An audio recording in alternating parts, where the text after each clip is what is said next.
live streaming. So yeah, it just start in few.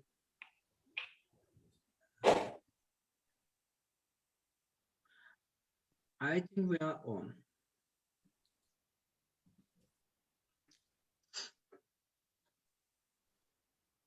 I think we're on. Yes.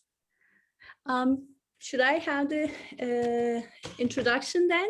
I guess we'll still receive more guests, but in the meantime, I'll have the introduction. Good evening. Today we have the honor to have Dr. Jesko Schmoller, and it's actually kind of interesting timing for us because today is the 23rd of April, which is an important national holiday for Turkey that Atatürk devoted to children, and indeed not only Turkish children but also all children in the world, interestingly. And also we're observing the 11th day of Ramadan today, so almost halfway. So we still, I guess, some minutes for the iftar, but still. I think Jesko's having Jesko also during a time like this is a very interesting and beautiful coincidence. So let me just briefly introduce Jesko to those who are not, do not know much about him. He's currently a research fellow at the Institute for Asian and African Studies, Humboldt University, Berlin, and also a senior researcher at the Center for Comparative History and Political Studies at Perm State University. Previously, he was a research fellow at Uppsala University, Ruhr University, Bochum, Leibniz Zentrum, Moderner Orient in Berlin, and also contributed to the exhibition Layered Meanings at the Anthropological Museum in Berlin. Not only these, but also he's a well-published author. His academic work was published in journals such as Central Asian Affairs, Anthropological Journal of European Cultures, Problems of Post-Communism, Contemporary Islam and Ethnicities. His current research, what he is currently occupying himself with, is primarily concerned with the mobile and material dimensions of Islam in the Ural region of Russia, local pilgrimage, sacred geographies, and Sufism. I think tonight the talk's title is kind of also explanatory in that respect, but he's going to talk more about these issues in parallel with his current research, tracing the lives and deeds of Muslim saints from the Perm region of Russia and beyond. Jesko, please, the floor is yours. Thank you so much, dear Ishik, for a very kind and flattering introduction. Thank you for all of the organizers of this event. Yeah, I was going to say that I was really looking forward to this opportunity. That might not seem very modest because it is my own talk. But what I'm really hoping for is a dialogue here. Yeah, so the project that I will speak about is pretty new. The data is raw, and I would ask for your understanding. But yeah, I think I'll just present a little bit. And then I look very much forward to your questions, to your remarks, maybe some recommendations in which direction I could carry this project. So yeah, let us see. So I'm going to share the screen. Okay. All right. Is that visible for you? Yep. Yep, perfect. All right, yeah, this is how I called this presentation, Tracing the Lives and Deeds of Muslim Saints from the Perm region of Russia and beyond. Yeah, possibly it's a little bit brave to go for this title because I haven't really come very far with this tracing exercise, but yeah, I'm going into more detail about this. Right. So first, I will say a little bit about myself, give you a little bit of an insight into my career trajectory over the previous 2 decades approximately. So I really come from social anthropology. I did my degree in Hamburg in the north of Germany. And I then spent some time in Central Asia, more specifically in Tashkent, the capital of Uzbekistan, where I stayed in one of these traditional neighborhoods in the Mahalla. Within Uzbek family, then I returned to Germany for my PhD degree and decided to do this here at Humboldt University, at the Institute for Asian and African Studies.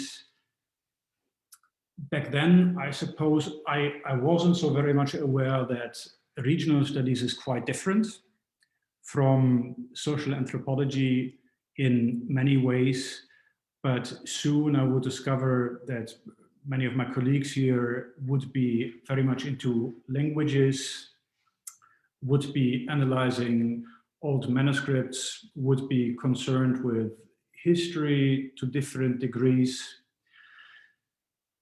Then the previous couple of years, 5 to 6 years, this was after the PhD, this postdoc phase, I spent in Russia, and more particularly in the Ural region of Russia, in the city of Perm. I will say a little bit more about this later. At an institution that is connected with the European University in St. Petersburg, and maybe some of you are familiar with that institution.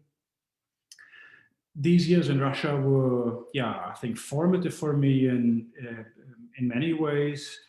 And just last year in autumn, I returned here to Germany, to Berlin, to take up a new position. This time here at the chair for transregional Central Asian studies. So the focus is still on Central Asia, but this transregional approach, it would also stress movement, mobility, space, the transgressing of borders and boundaries. So what I will speak about today is very much work in progress. I'm involved in this new, larger research project. And yeah, with this presentation today, I want to, yeah, to some degree, deviate from the practice of presenting research results. I do not have a lot of results at this point. And the reason for that is, of course, also the pandemic situation. So I was not able to go into the field to collect material last year. Last summer, I tried to return to Russia here from Germany in autumn, and it wasn't successful. But yeah, I think now the situation looks better, and I'm trying to, well, I'll undertake another try very soon, and then I hope that I can catch up to some degree. Right, so I'm also taking steps onto new territory with this project. I'm moving more in the direction of history. This is new for me. This is a little bit frightening, but also interesting. I suppose it's a good challenge. Right. I mean, I think I don't have to say much about how anthropology and history differ. But interestingly, by now moving again further in the direction of history, I might say that I'm also moving closer to what many colleagues are doing in Russia, because you have to know, maybe some of you know, that only at very few institutions in Russia you've got these independent anthropology degrees. This would be the case for the European University in St. Petersburg, but it is not the case for many other institutions of higher education. So normally anthropology would be a part of history. And then when people practice anthropology, it is rather practiced as ethnography. This is also what I experienced when I first came to the Russian Urals, when I first came to Perm. Some of my colleagues, they took me on one of their field trips in winter. We went to several Tatar villages, and yeah, it was interesting for me, and maybe also a little bit surprising how my colleagues were studying Tatar traditions, material culture, clothing, something which of course was also practiced in a Western European context. But by now, anthropology has already moved in other directions, often taking these much more elaborate theoretical approaches, working on conceptual levels, sometimes even going like more into the direction of philosophy. Right. Okay. So a little bit about this project that I'm involved in. There is a website now in existence since only a few months, the Red Gold Project. It was set up by Stéphane Dudognon and Marie-Paul Hill, two French researchers. Stéphane Dudognon is a very well-known expert for Sufism. He worked on Tajikistan, he worked on the wider Persian space. He also works on Islam in Russia.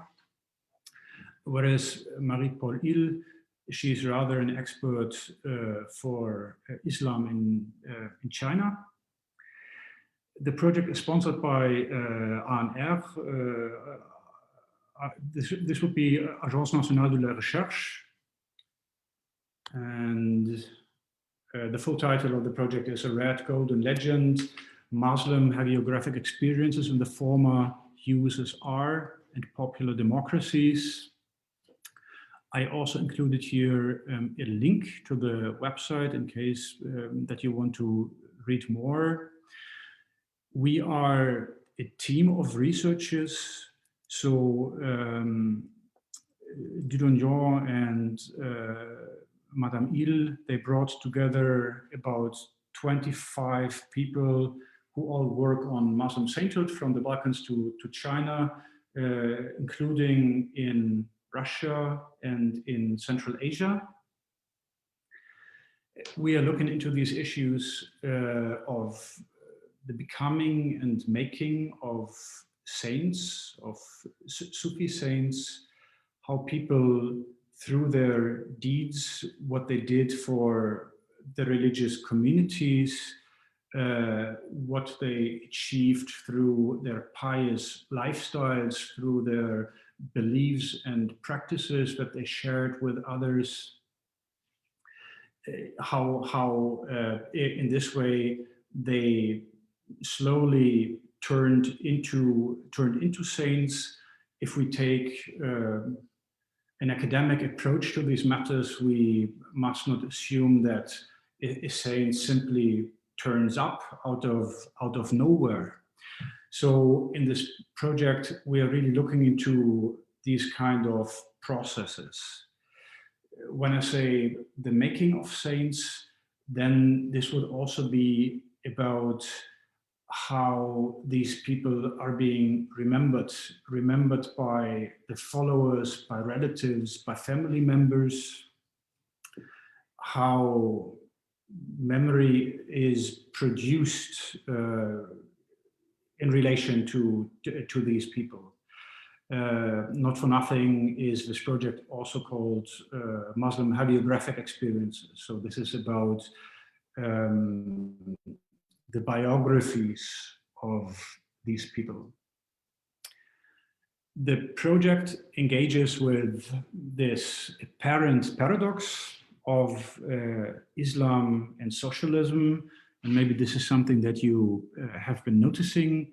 If I go back to the previous slide, you may have been noticing the logo of this Red Gold project, where you can see there is this red background symbolizing socialism, socialist ideology, and then we've got this stylized mosque. We know that in the sunlight, the cupolas of mosque, they can shine in gold.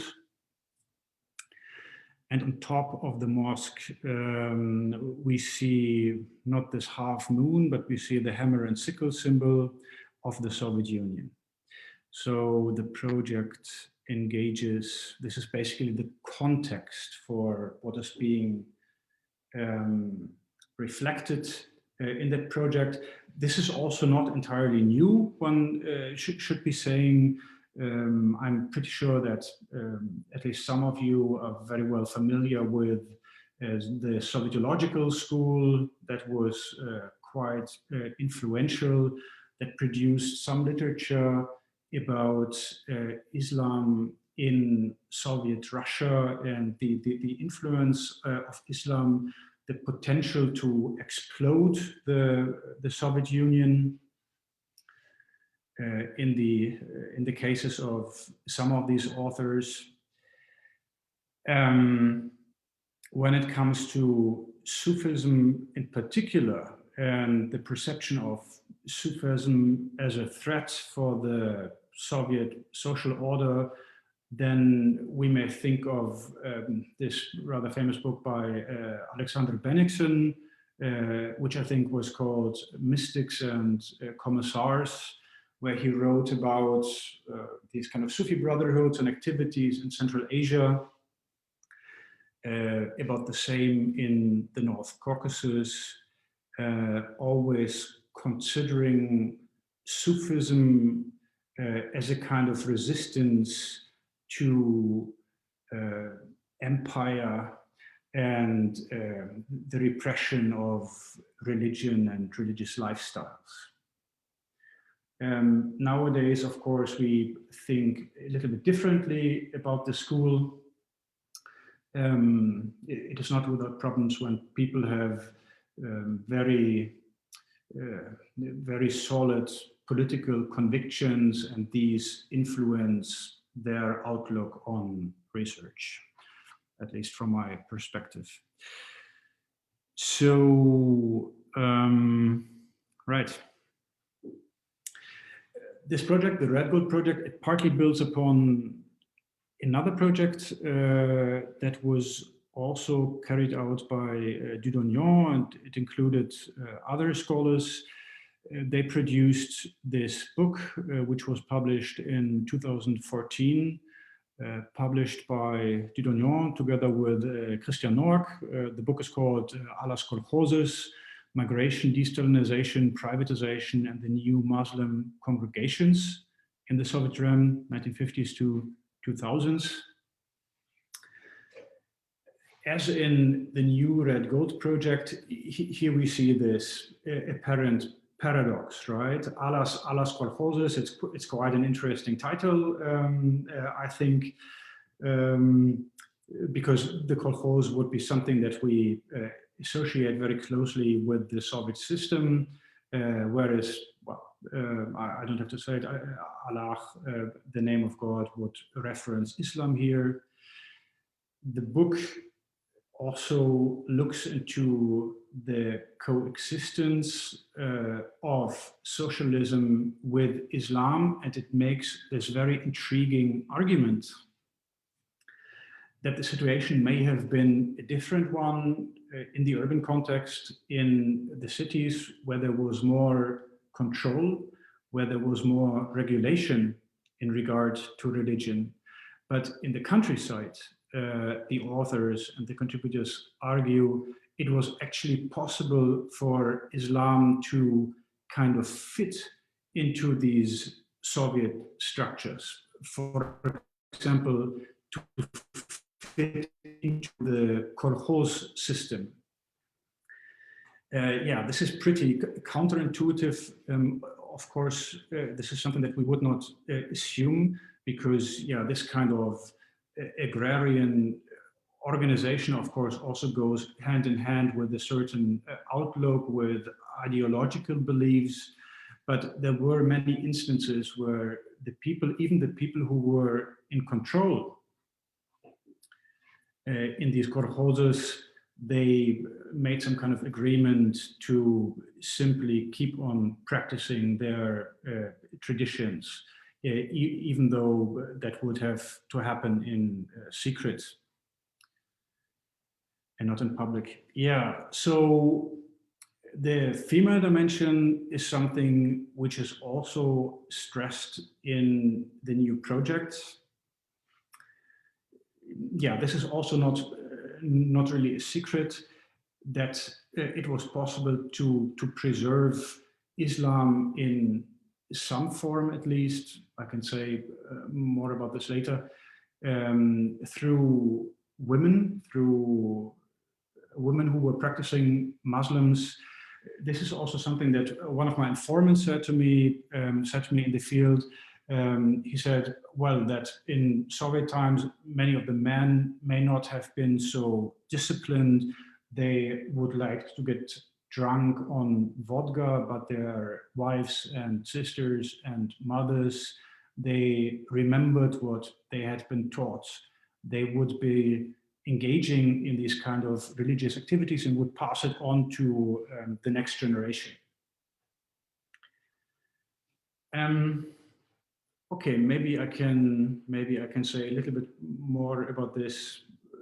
Well, only quickly, because yeah, this is something that I was offering to our organizers, to my colleagues here, that even though I'm speaking here about this project, which is rather historical in its outlook, if you would like to, after this presentation, we can also reflect upon Islam in contemporary Russia, because my original research, it was anthropological, of course, and it continues to be. So when we look at the current situation, then we see a little bit of the rift between generations, where, and even maybe Ishik, this could be interesting for you, maybe even there is a bit of a gender rift, yeah, because many of these younger, more fervent Muslim believers, they would be rejecting the Islam as it is practiced by their parents or grandparents. I mean, that's a complicated issue. We can go into it if of interest for you. Okay. This issue of heritage, this dimension also turns up in the context of the new project. This is important because the Soviet Union, of course, also took a great influence or impact on the ethnic heritage of the different nationalities of the Soviet Union. So there was this idea, as you know, of course, that people, at least the nominal nationalities, could continue practicing their ethnic traditions.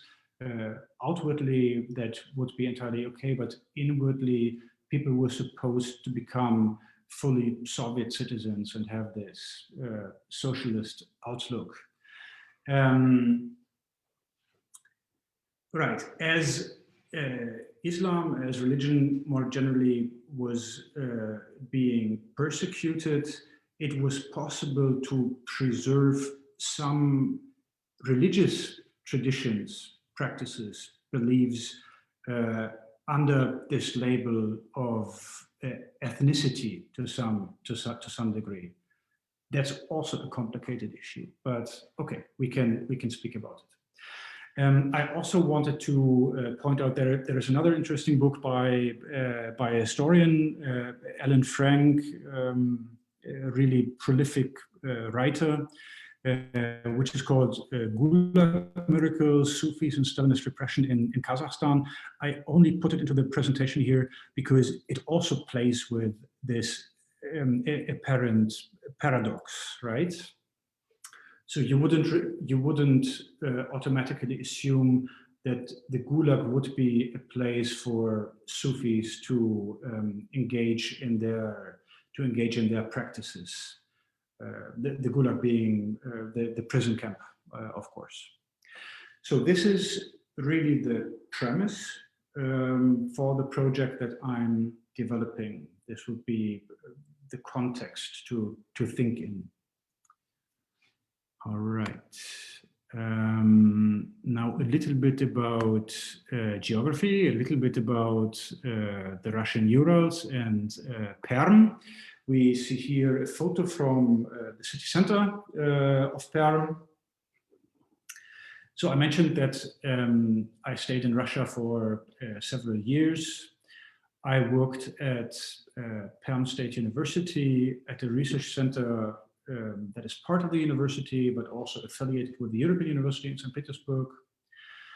I was originally supposed to take up a position in Kazan, in Tatarstan, which is further west, further in the direction of Moscow from the Urals. And as I thought back then, also better suited for my purposes, because Tatarstan is one of these so-called ethnic republics of Russia. It would be easy to study Islam, to study Muslim everyday life there.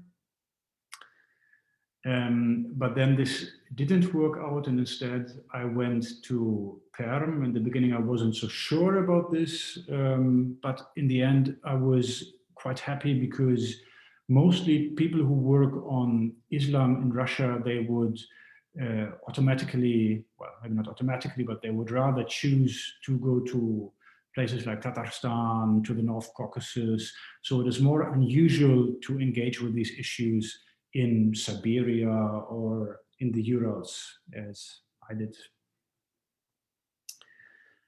In the beginning, I also mentioned this briefly, I would collect material in these Turkic villages in Perm Krai, in the south of Perm Krai, in Tatar and Bashkir villages. So I was very much concerned with what you might call rural Islam. Then that was more recently, I rather shifted my focus. I became more interested in these more specific matters, such as local Muslim pilgrimage, saint veneration, and also Sufism. I see that like some comments are turning up. I shouldn't react to that, right? Or should I? Oh, yes, good. These are for questions for later. I just had them in my mind, and before forgetting, I just great. typed them. Sorry, do not worry about them yet. Yeah. Okay. Later. Very nice. Good. So I also included this this map for you because the Volga and Urals, well, they are here shown, they are depicted together. So the Urals would be like the eastern part of this region. It is very well known that this is a multi-ethnic region. We can see everything that is marked in red here. This would indicate the Russian Slavic population, but then we also have different shades of green. So, for instance, I don't know, can you see my cursor by any chance? Yeah. So, in the case of Tatarstan, we see this like darker shade of green. Bashkortostan, you would find a lot of ethnic Bashkorts, but also Tatars. We've got the Chuvars here in Chuvashia, partly in Tatarstan, partly in Bashkortostan, Kazakhs along the southern borders of Russia, where Kazakhstan would be located. Then you've got these Finno-Ugric populations, the Mordvin, very quickly, Udmurt in Udmurtia. This is a neighboring republic of Perm, the Maris in Mariel, and rather famously, the Komi Permiaks in the north of Perm Krai. If you use this as a more general recipe, then you might say when you move north from the city of Perm, then you rather encounter these Finno-Ugric villages. If you're looking for ethnic minorities, that would mean Komi Permiaks, Mari, Udmurts. As you move south, you might be encountering these Tatar and Bashkir places. So this is even indicated here in the map. Right. Okay, and here we're moving a little bit closer. I try to show you the south of Perm Krai. So you see Perm here in the very north. It's located on the Kama River, which flows down to the Volga. Then we've got Izhevsk here, only for contextualization. So Izhevsk would be the capital of Udmurtia. Here you would have already Bashkortostan. Naberezhny Chelny is already part of Tatarstan, so you approximately know where this is located. And something that I find interesting, as you move south from Perm, you also notice that many of these places have these Turkic sounding names, like Kungur, you've got Orda, Suksun, you've got Barda. So much of my initial research are actually conducted in Barda and around Barda. Barda is a little bit of the spiritual center, the Muslim spiritual center, I should say, of Perm Krai. Okay, about Sufism in the Urals. There are two brotherhoods, two Sufi brotherhoods with a longer history in this region. These would be the Naqshbandiya Khalidiyya and the Naqshbandiya Mujaddidiyya. The Khalidiyya nowadays has got these connections to the North Caucasus, and the Naqshbandiya Mujaddidiyya has strong connections to Kazakhstan. I'm actually right now developing another project. This is supposed to become my second book, and this will be about the Naqshbandiya Mujaddidiyya. It will be about these trans-regional Sufi connections between the Urals region of Russia on the one hand and Kazakhstan on the other. We can speak about this more later if of interest, but only very briefly. What's interesting about the Mujaddidiyya, that this brotherhood went through a reformist process already several centuries ago in South Asia. And the name that you might recognize is Ahmad Sirhindi, because he was the one who introduced these reformist ideas to their Sufi outlook. The Mujaddidiyya had a real success story in Central Asia throughout the 18th century, and from there it spread to many other parts of the world. It became very powerful also through political patronage. It became very influential. It actually swallowed many of the other brotherhoods or branches of the Naqshbandiya. But yeah, this is another issue. When it comes to Sufism in the Urals, can we speak of a tradition that was interrupted or continued? That's difficult to answer, this question, especially for me, as I'm not really a historian. If we speak about Perm, and I think this will also become a little bit clearer through my presentation, through my material, I think we can safely say that Sufism was basically eradicated. But this may look very different in the neighboring regions.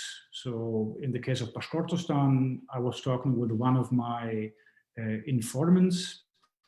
And he told me that he comes from this family of practicing Sufis who in the Soviet period would simply leave the city on certain occasions and then practice Sufism in the forest in secret. Right. Then I also listed this point about Muslim representatives and Sufism. So what is the relationship between the state and Sufism in Russia at the moment? I think more generally you can say it is a good relationship. The state doesn't really object to most forms of Sufism. When I write Muslim representatives, I'm also referring to the so-called muftiyats, these Muslim spiritual directorates that kind of like sit in between the Russian state on the one hand and the Muslim population on the other hand. So some of these people who hold important positions in the muftiyats, it is known that they are themselves Sufis. This would be true for the mufti of Tatarstan. He never officially declared that he is a Sufi, but everyone basically knows. In some other places, you can also encounter skepticism, also critiques of Sufism. That would be the case for the local Dum, for the Muslim Spiritual Directorate in Ufa. There are two of these in Ufa, but the local one, actually, this is what I learned.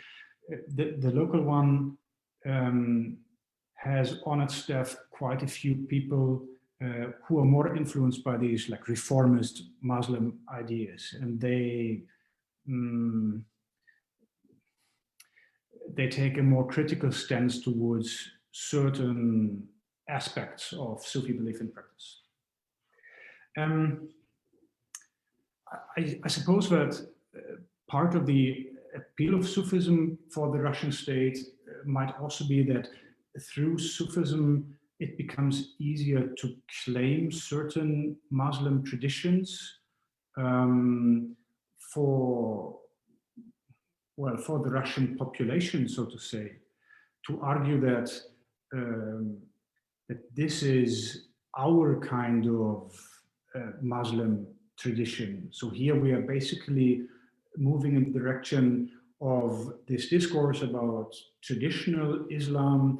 This is a very important discourse in Russia at the moment, possibly the most important one when it comes to Islam.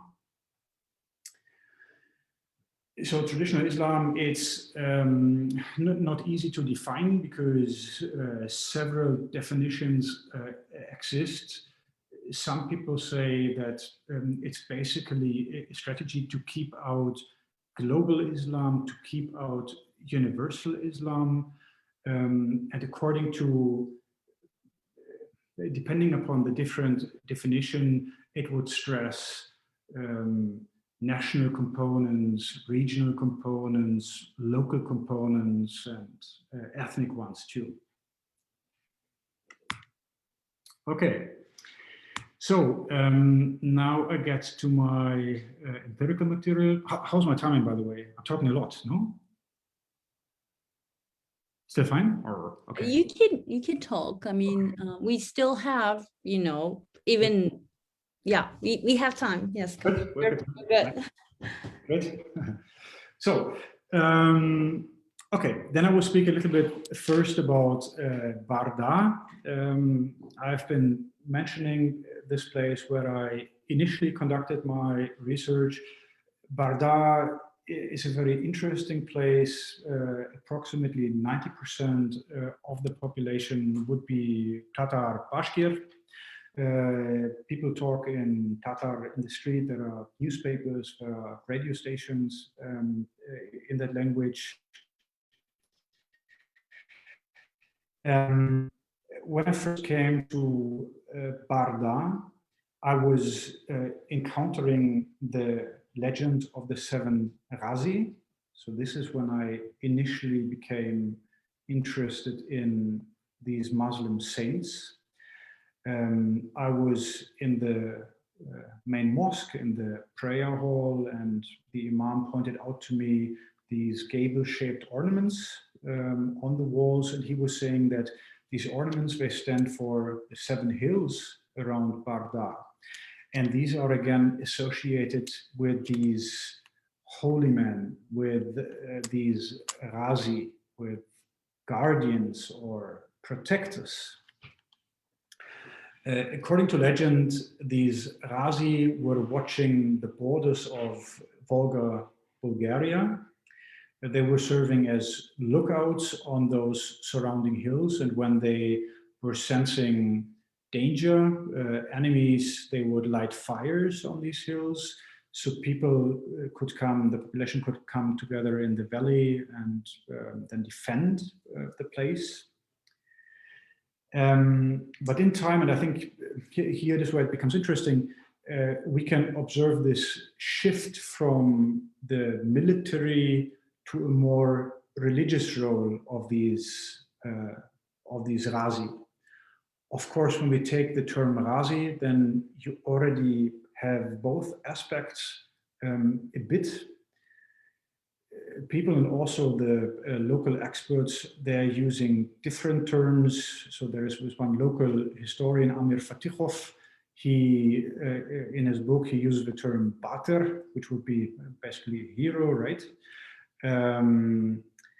But then he and also this one guide that was showing us around the area, they were also using the term Sultan. In this context, Sultan can mean many things, of course, but in this context, I would always consider this to be the spiritual successor of a Muslim saint. Okay, I think I can actually jump over that. I would like to mention that in time, these protectors, these guardians, they came to be venerated by people, which I think is quite an interesting phenomenon. I noticed that during these pilgrimages that we undertook on 2 occasions, once in winter 2015 and then again in summer 2016, during the first pilgrimage, we mainly went to Muslim cemeteries. We saw this one mausoleum, and then the people that I was with, they told me about the hills and these protectors.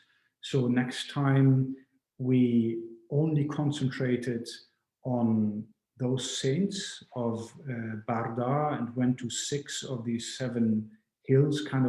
We kind of explored the sacred geography of the place, right? I learned about the proper interaction with the saints, how to be respectful towards them. We engaged in various practices such as praying at the slopes, fetching water at holy springs. I noticed that these people that I was with, these practicing Muslims, they are living this enchanted reality. They spoke a lot about barakah, the barakah that they receive when they visit these kind of graves. Karamat, miracles, were very important for them, and they occurred maybe not on an everyday basis, but during this pilgrimage, at some point, our guide informed us that on that day, a baby was born back home in Barda, and he really associated that birth with, our good work of going from hill to hill and praying and collecting that barakah. So this is basically, yeah, this is what I have been collecting in regards to ethnographic material. And from here, I'm now moving into this more historical direction. I would like to point out to you this one photo. I made this during the first pilgrimage. This is where Muhammad Gata Mansurov is buried. And back then, when we went to all of these graves, I assumed, well, these are Muslims who were somehow acting as patrons for Islam, were doing good things for the community, but I didn't assume that he would be a Sufi in Isham, as people sometimes say there. So this would be one of the traces that I'm following. And yeah, the slides that I'm showing you now, this is stuff that I kind of threw together a little bit. I made a lot of notes here because it becomes a little bit more specific. So let me try to explain this as best as I can. So Muhammad Gata Mansurov, he was born in 1834-35 in Sultanay. Sultanay is nowadays a very small place south of Barda. But back then it was relevant in religious terms. So he comes from this Bashkir princely family. So the Russian term would be knyaz. He is considered in Ishan, as I said. He comes from quite a wealthy background. He actually owned much property, some windmills. They were producing flour stores all over the region. He received religious education. And then eventually in 1897, he founded this one madrasa, the Mansuriya, named after him in Sultanay. This is one of 3 madrasas in that region. He also had a mosque built from bricks in Assa. Assa would be further north, more in the direction of Perm, located at the Kama River. This is a photo that I made in Assa a few years back of the mosque. It is not so clear, or at least I don't know this at this point,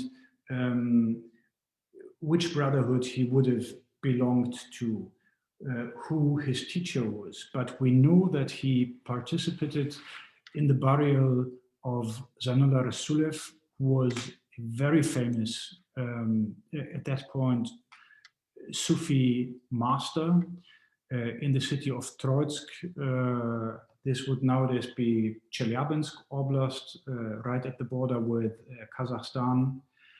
He spread the message of Islam, of Sufism, even more importantly, not only among Muslims from Tatarstan, the Urals, or the Northern Caucasus, but also among those from Siberia, Muslims from Kazakhstan.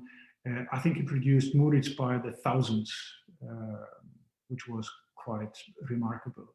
So we may assume that he had some connections to Rasulev.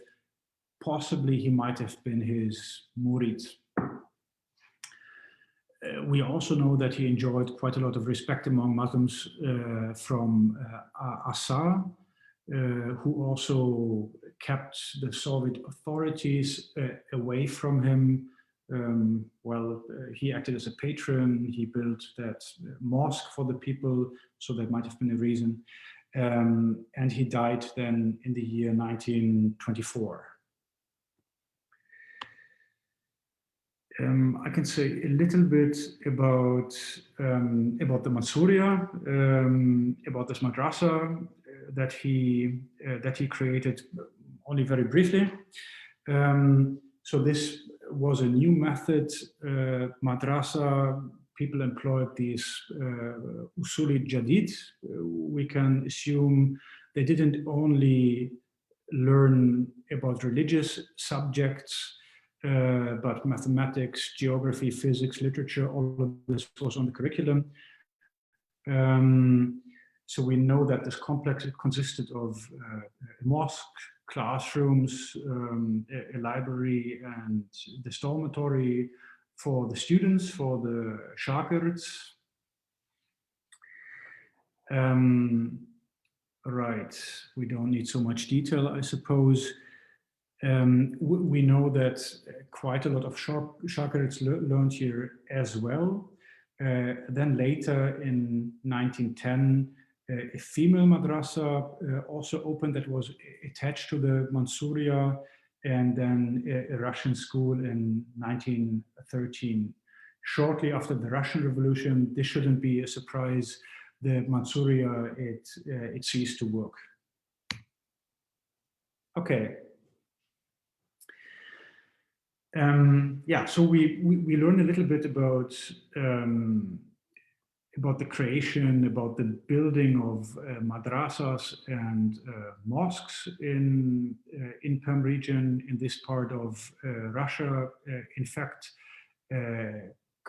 quite a number of mosques, of prayer houses were constructed in the second half of the 19th century and the early 20th centuries.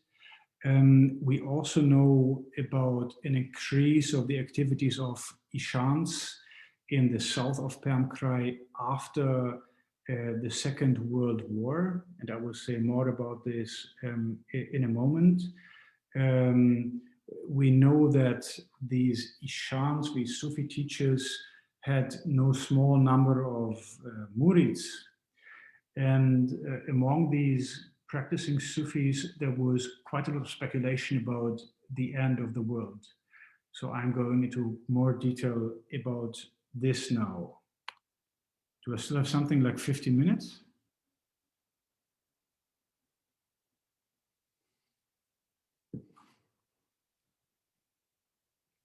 Do you still have a little bit? Yeah? Yeah. Right, okay, perfect. Okay.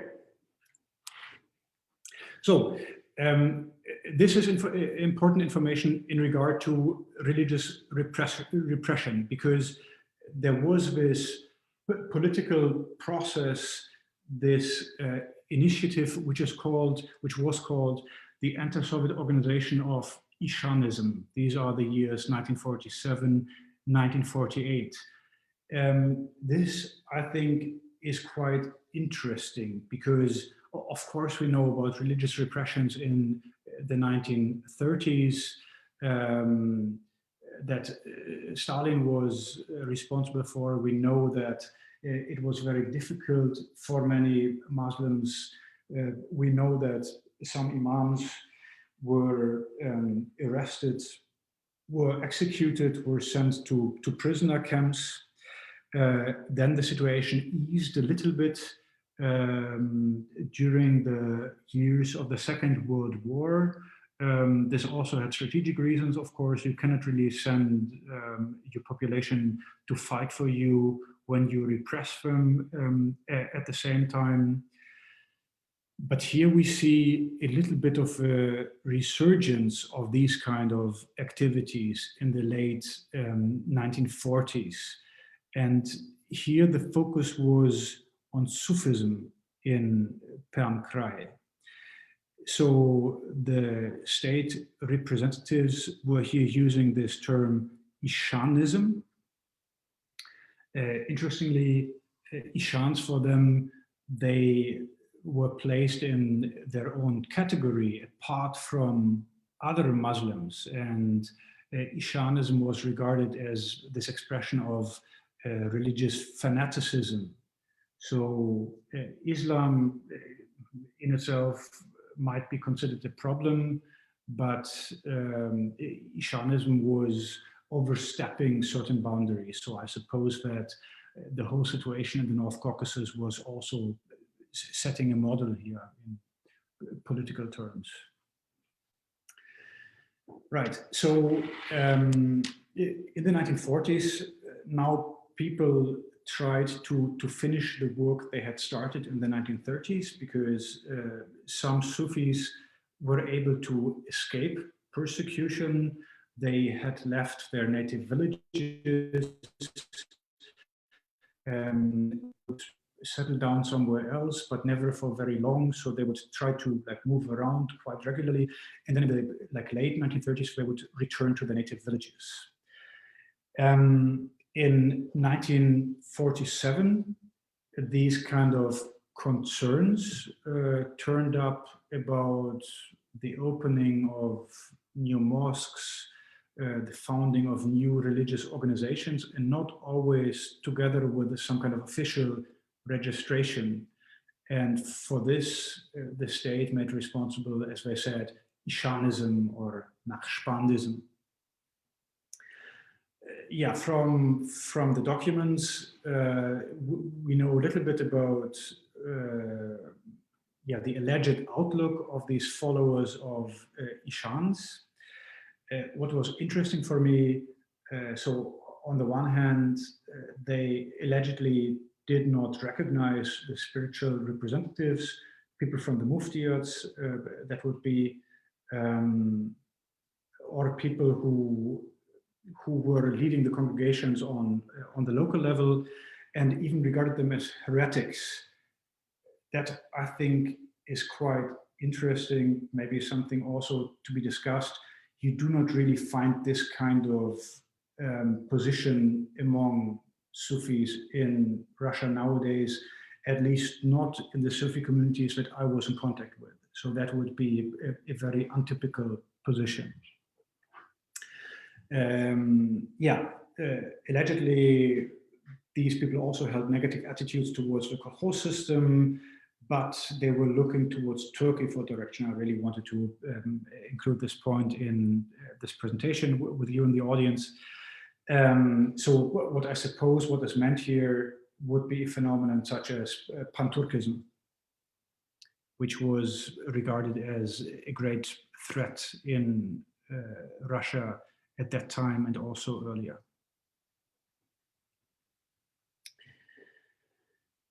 Right, so I mentioned these ideas about the end of the world. So these would be eschatological ideas. I'm going to say a little bit about this. According to the documents, again, we encounter these kind of ideas about the inevitability of war with the countries of the West, the defeat of the Soviet Union, the dissolution of the kolkhozes, then eventually apocalypse and last judgment. Yeah, I'm really fascinated by these kind of continuities from that period with the present, but also going in the other direction, going like further in the past. There was talk about the Soviet Union being an embodiment of Dajjal. Yeah, Dajjal, as some of you surely know, would be this kind of apocalyptic figure, a kind of anti-messiah or a dark messiah who turns up at the very end of time. I included this picture here. I don't know if that's, is an approximation, or if it could be an approximation of Dajjal. Dajjal is often depicted with one eye open and the other eye closed. Actually, in that Sufi community in Ufa that I work with now, these Naqshbandi Mujadidi Sufis, they talk quite a lot also about the end of times. They talk about Dajjal, but he is never associated with the current political regime in Russia, because these people, these Sufis, are very loyal to the state. They instead think about Dajjal as a figure of the material world. And as they explained to me, this one eye which is open, this is the one that looks into the material world, but the eye that is closed is the one that is directed towards the spiritual world. So this is why we can consider him to be this anti-messiah, I suppose. Right. So I was speaking about this kind of like continuities going in both directions. These kind of eschatological ideas, we can encounter them even before, throughout the 19th century, not only in the Urals, but also in the Volga region, also in these Christian communities. These would be Tatars that converted to Christianity and who would regard different events like a bad harvest, a cholera epidemic, as the signs of the end of time. So this is a narrative that has a history that has been ongoing, basically.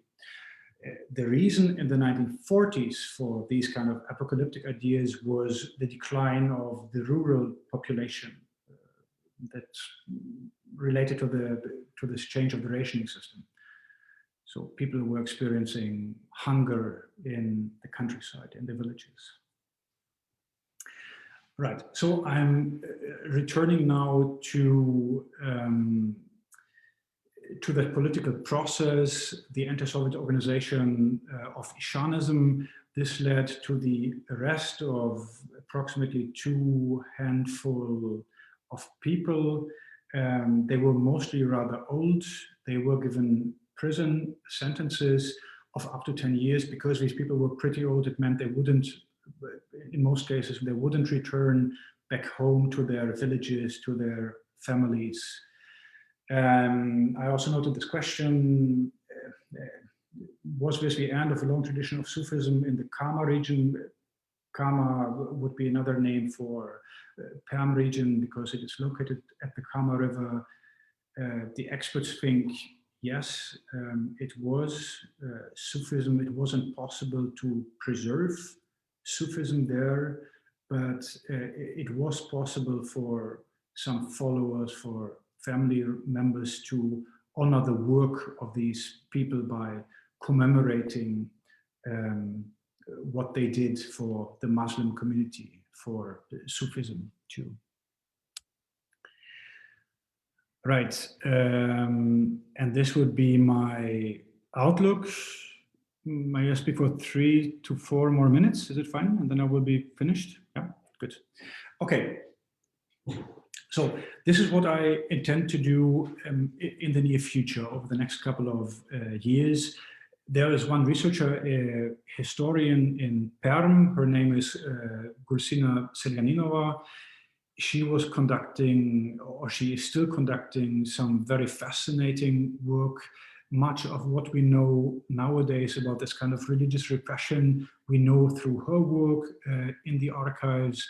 We spoke towards the end of last year, and she was telling me how the state representatives were going about their work, that they used an agent provocateur that was going to these kind of villages and told people that he really needs to pray, and he's looking for people to exchange religious ideas with, and this is how they captured those practicing Muslims and Sufis. Yeah, through her work, we know more about, well, also particularly through these like court protocols, we know more about what happened at these religious meetings, at these Sufi meetings, where the Ishan, the teacher, would give out instructions to his students.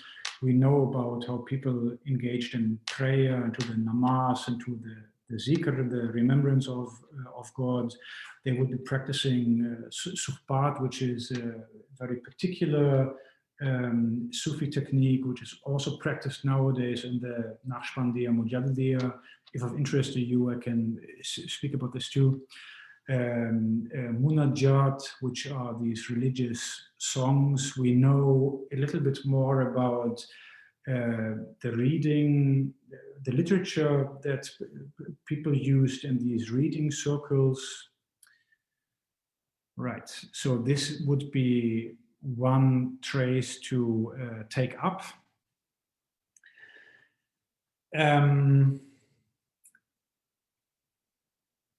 Okay, and very briefly, it may very well be that this research will lead me also away from Perm region to other parts of Russia, because I mentioned in my presentation Muhammad Mansurov. He had his own murids, his own followers, who apparently left for Izhevsk. This would be Udmurtia, yeah? So a neighboring republic. Interestingly, not a Muslim republic at all, right? So these people used to be animists, and many of them are now Orthodox Christian. So it would be very interesting, I think, to find more information if Sufism somehow survived in that kind of environment. Yeah, a second trace, I mentioned these kind of reading circles and the literature. Some books and texts by the writer Gali Chokri were found here, apparently because his sons, they were themselves Ishans, and they had quite a few followers in the region.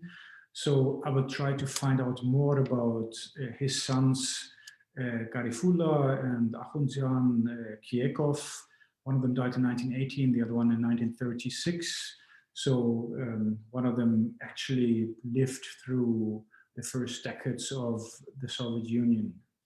I don't really know much at this point, but that could be promising as well. Finally, there is another trace that goes in another direction towards Bashkortostan. There is this one village which is called Staro Chukurova in the north of Bashkortostan, not so far from Perm Krai. And there we have a rather famous Sufi saint, Bakhtigarai Armanchen, and his family kept an archive about that person. So I'm hoping to find something there as well. Good, so that is really it. I'm so happy that you were so patient and listened to me, and yeah, now I very much look forward to our conversation. Sorry for talking too much if I did. No problem. Turgut Hocam, maybe you should direct the questions, like moderate them. Right. Thank you very much, Dr. Schmoller. Well, so let me see the comments and questions. Actually, I think everyone can see. Actually, Işık Hoca, Dr. Işık Kuşçubadenfan has a question. Maybe she can herself read. Ask myself. Yeah. Okay, thank you, Turgut Hocam. I actually was typing them as I was listening you. I mean, thank you very much for your beautiful, thick description of the situation there. And I guess we love to hear this, anthropological, historical perspective, kind of like to understand today, maybe our issues like has been contemporary, yet, I mean, without understanding these, I guess there's no way to understand it, the true nature of things here. So my questions are like on both sides. So I'm just going to read it. I know that the project is not directly related to the contemporary Islam in the region, yet parts are related to it, like the heritage, how memories are reproduced according to those, accordingly. So in the light of all these, my question would be, how would you evaluate those who adopt the more radical versions of Islam in the region, or like maybe like more jihadists, like leaving this Sufi tradition? I guess all questions are kind of related as well, or they're similar questions. The old generations clashes old and new.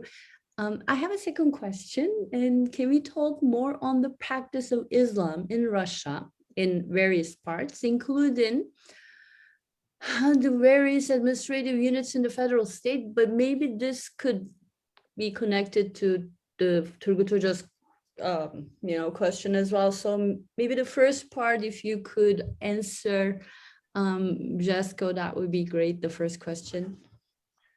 Okay, great. What you said, like in the very end, it would be very kind if you could like repeat it again in a moment. Sure. I'm sorry, I was not reading. No. The first one is about basically, you know, how would you evaluate those in the region, like in the other Central Asian republics as well as Russia, that the you know, despite the Sufi tradition, etc., like how they would adopt more radical schools of interpretations of Islam. Especially like I have what I have in mind, for example, in Syria, the Turkestani front, for example. I mean, that kind of, it's really intriguing. Yeah, okay, I can say a little bit about this. Right, so this is of course not the focus of my work. For radical Islamic groups, I think it is fair to say the situation is very difficult in Russia.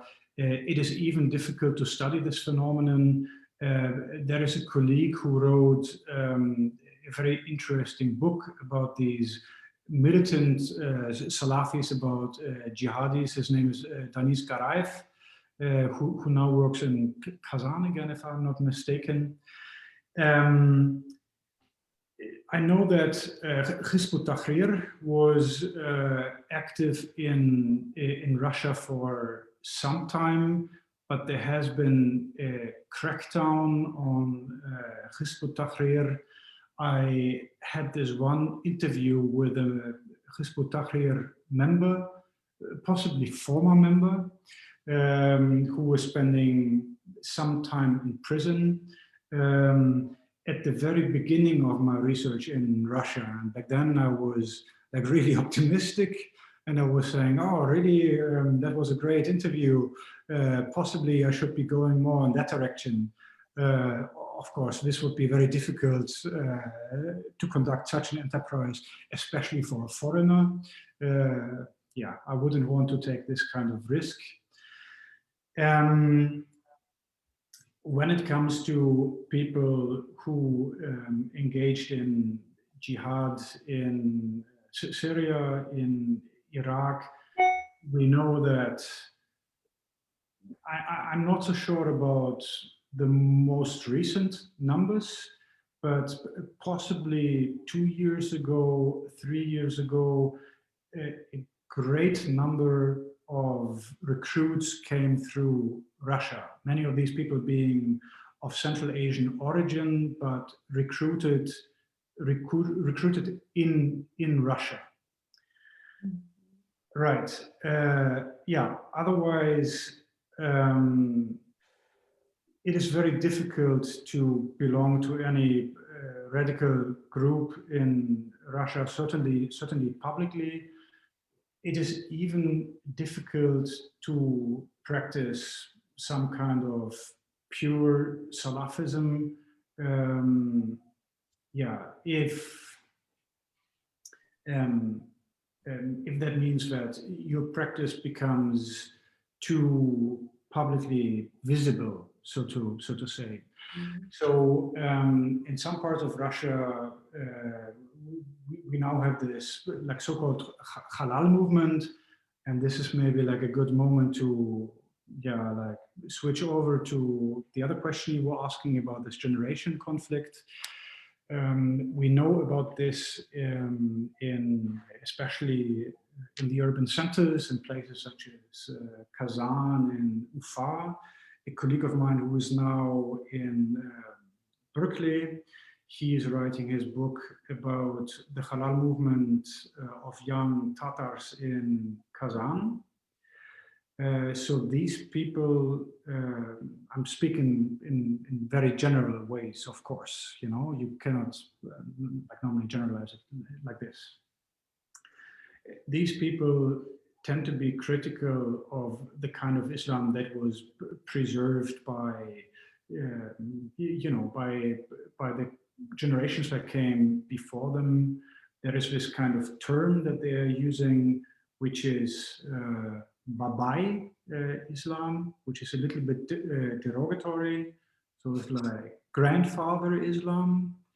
And the idea here would be that that form of Islam, it includes all of these kind of practices which shouldn't really be belonging to Islam, as, for instance, the prayer at graves and the veneration of saints.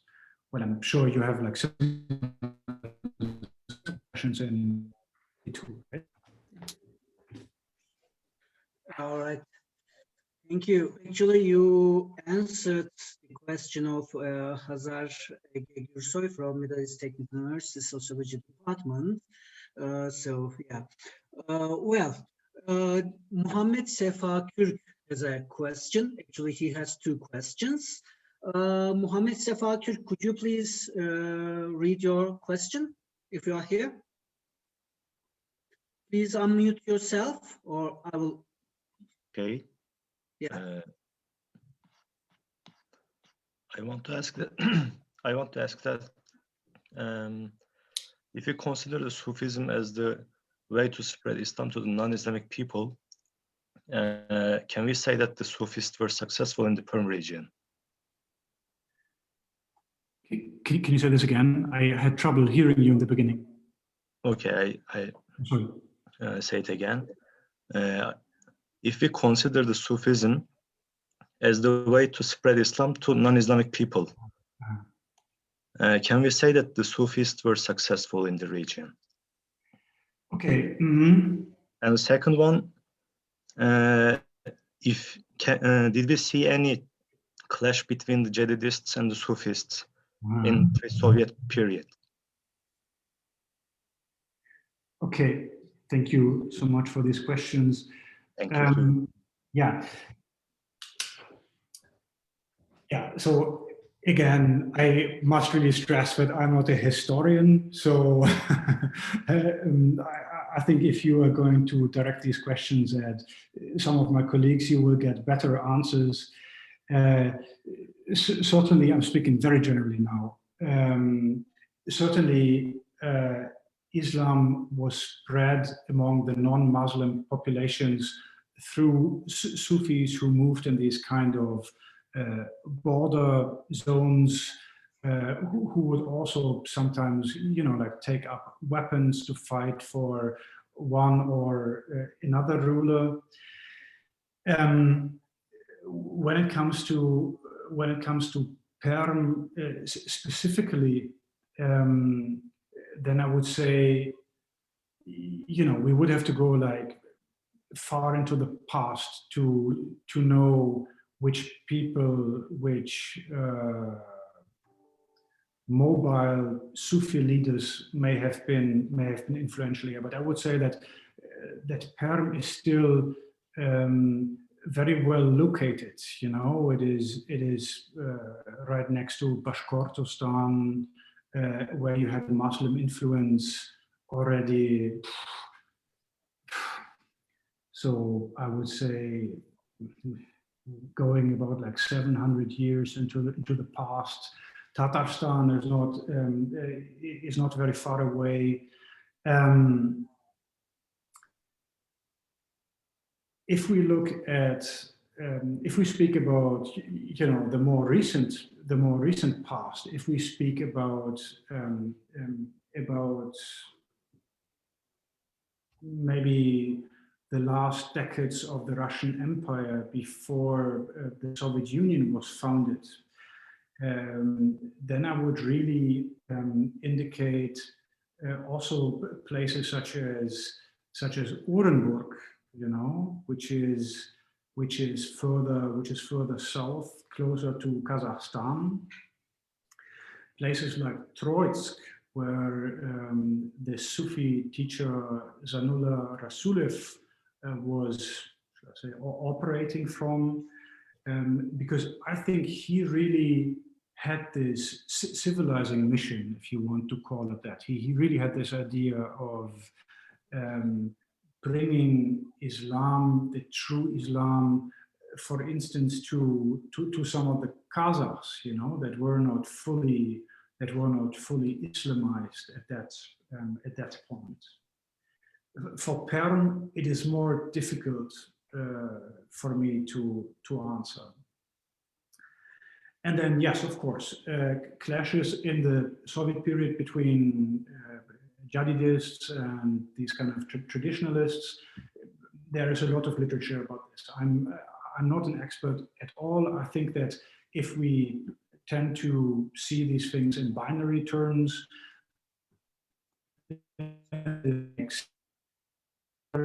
scholars, historians have also argued that it was not always so easy, you know. So it was not so easy when we look at Zanullah Rasuliev, for example, who was a practicing Sufi, but he was also a Jadid. So his madrasa operated according to these Jadid principles.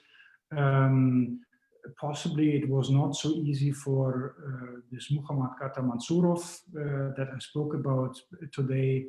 Yeah, I would really be better able to answer this question possibly in 1 or 2 years from now. Thank you. Mohammed Sefa, would you like to add anything, or shall we pass to the other questions? No, thank you. That's all right. Okay. Thank you. So actually there are many questions, but I'll try to group them up together in order to save time, because it's already, I mean, we are closing to, we are coming to 90 minutes almost. So I will try to group some questions together. So, so this is actually my question first. During your presentation, you mentioned about some traditions like barakat, karamat, like bereket, keramet, and praying at the hills, some specific locations, fetching water, so on and so forth, and mythical warrior saints, stories about this kind of stories. And they all reminded me about the Alevi Bektashi traditions in Anatolia and in Balkans. And in the beginning of your presentation, you mentioned that you are studying the Sufi tradition from Balkans to Russia. So my question is that, how close are the Sufi traditions in Russia to the Alevi Bektashi traditions in Anatolia and Balkans?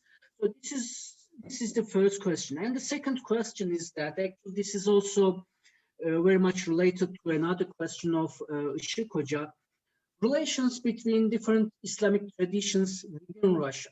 For instance, now you are talking about Sufism, and when I hear the word Sufism, I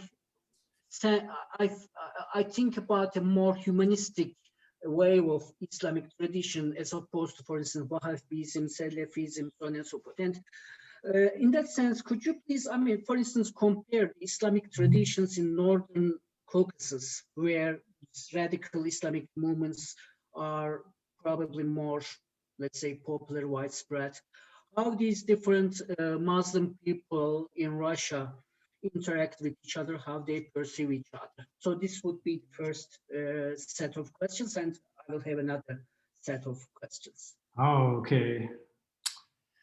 They are not easy. They are not easy for me to answer, especially because they are so comparative.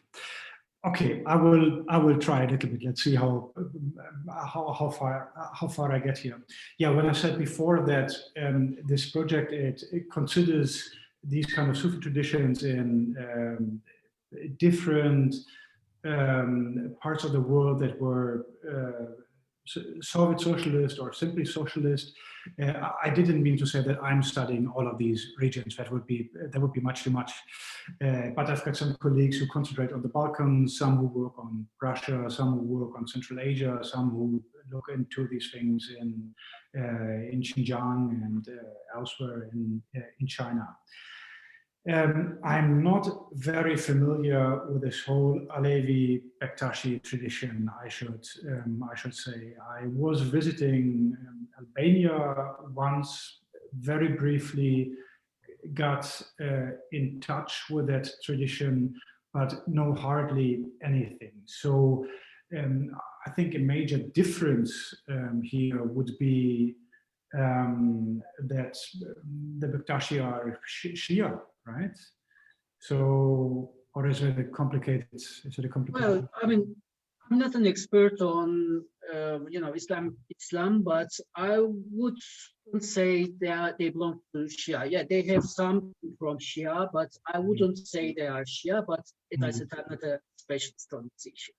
Okay, good. Okay, so yeah, maybe it is also possible, as I spoke about these Ghazi, yeah, about these holy warriors. Maybe it would also be possible to find, like some comparisons here with Turkey, right? Because as far as I know, Turkey has like a real tradition of Ghazi warriorship.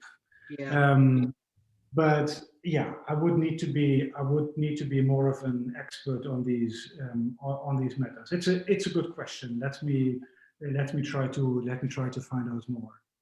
Okay, the second question might be even more difficult to answer. So you are asking about the comparison with the North Caucasus, where we also find these more radical streams.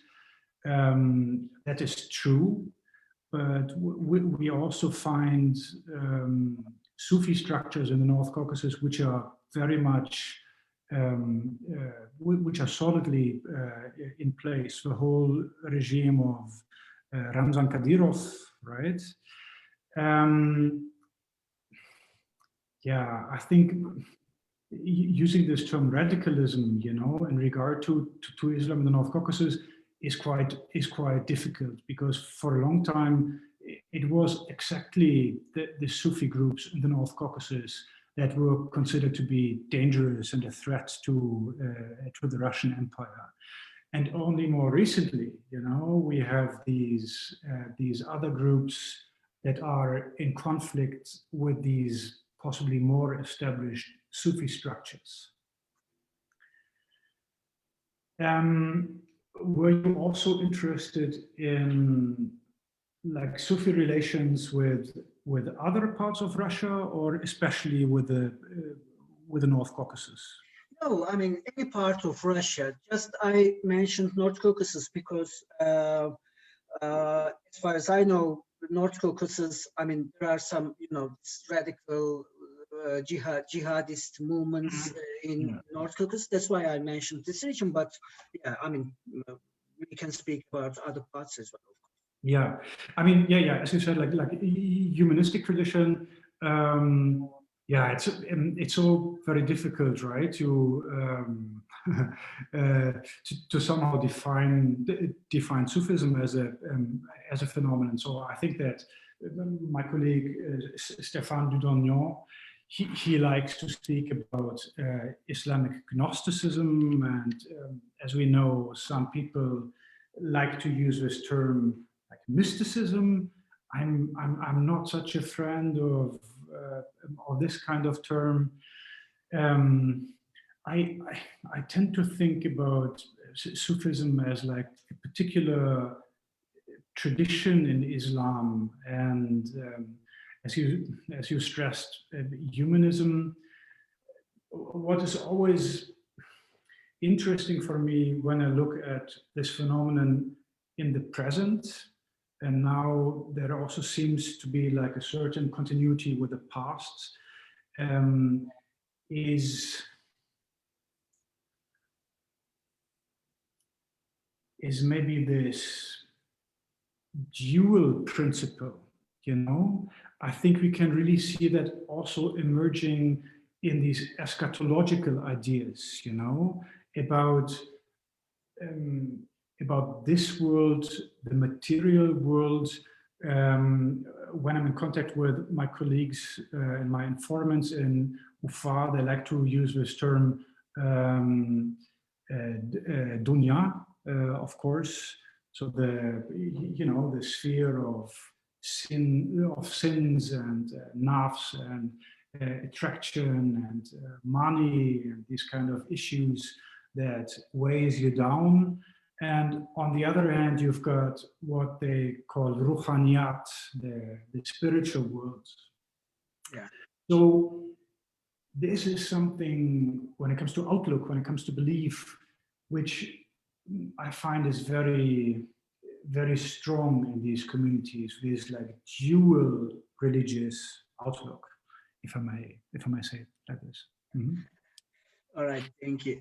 So now the last question, actually, Shikoja raised this question.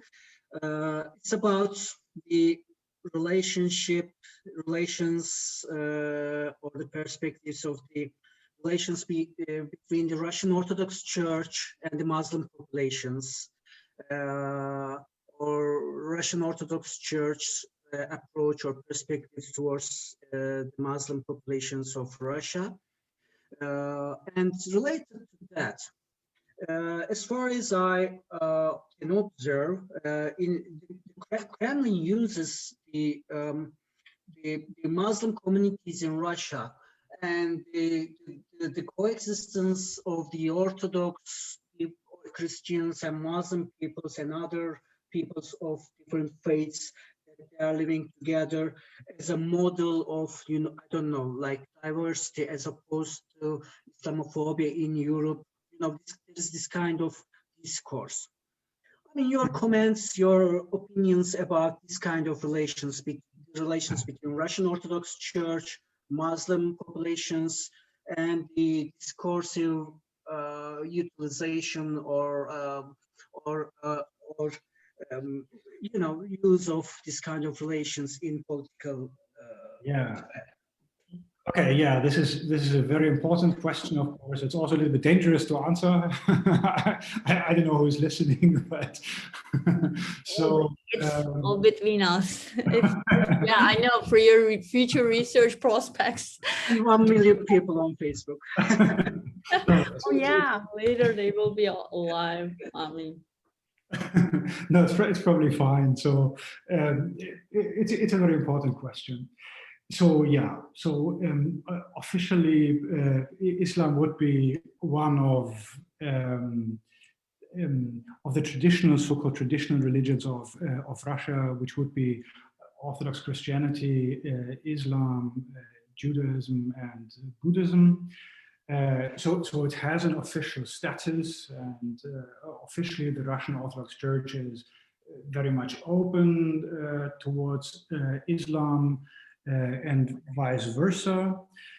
There is some very interesting research that some of my colleagues are doing, people like Michael Kemper, Gurna Sipkatulina, Alfred Bustanov, about the employment of a certain kind of language in the religious sphere that is very well known from the Russian Orthodox Church.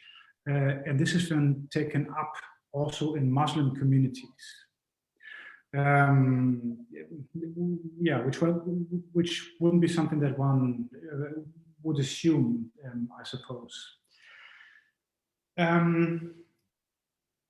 Yeah, so this is the official picture. But when you look a little bit between the lines, then you also find aspects which, in my eyes, look a little bit more problematic.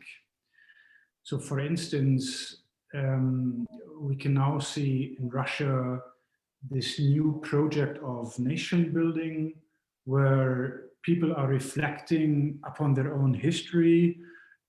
Of course, not anymore in Soviet terms, that wouldn't make any sense. But in terms of Orthodox Christianity, in terms of Slavic civilization, where not a lot of space, it seems to me, is left for these kind of ethnic minorities. There is, well, this is of course not like official history writing, but in many cities in Russia now, you can encounter this kind of exhibition space. It's called Rossiya Maya Istoria. It was developed in in Moscow. Yeah, and people go there to become familiar with their own history, but it's basically a history about ethnic Russians alone. So there is like a complete absence of, almost a complete absence of the existence of any other people, of any other realms that might have existed in that wider space previously. So you walk through these kind of exhibition halls, and you've got the impression that the Russian Empire simply expanded in empty space, yeah, which must feel a little bit strange when you visit this exhibition in Ufa or some other so-called ethnic republic.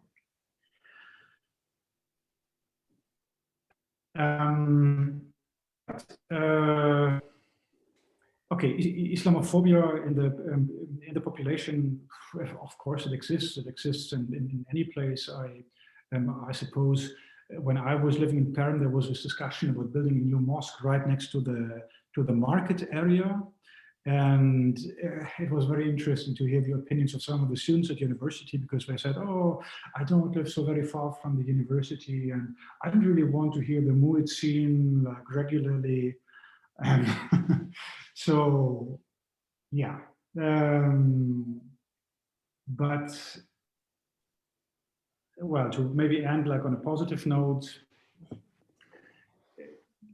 I think that when we consider the current government, it is really trying to aim for some kind of balance in these ethnic religious matters.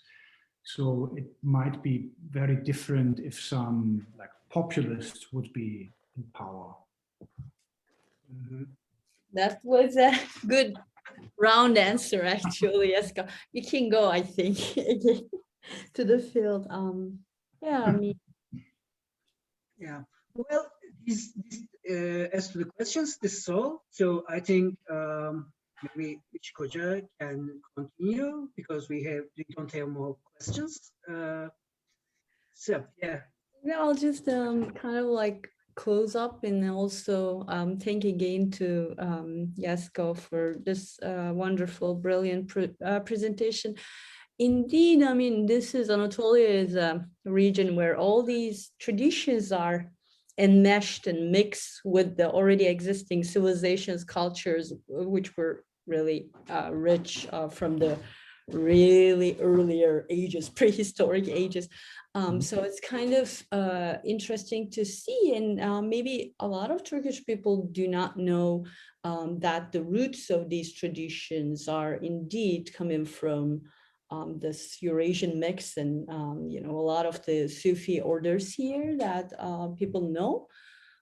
Maybe they don't actually know the connections of average ordinary people. So I hope that in the future there'll be all these kind of works, projects that could kind of shed a light on that part of history, how it's also, transformed all these roots and, and what we know as the current Islam in the region. I guess each have their own interpretations and all these various people. So, I mean, I think it was great, and thank you for taking up such a great project as well.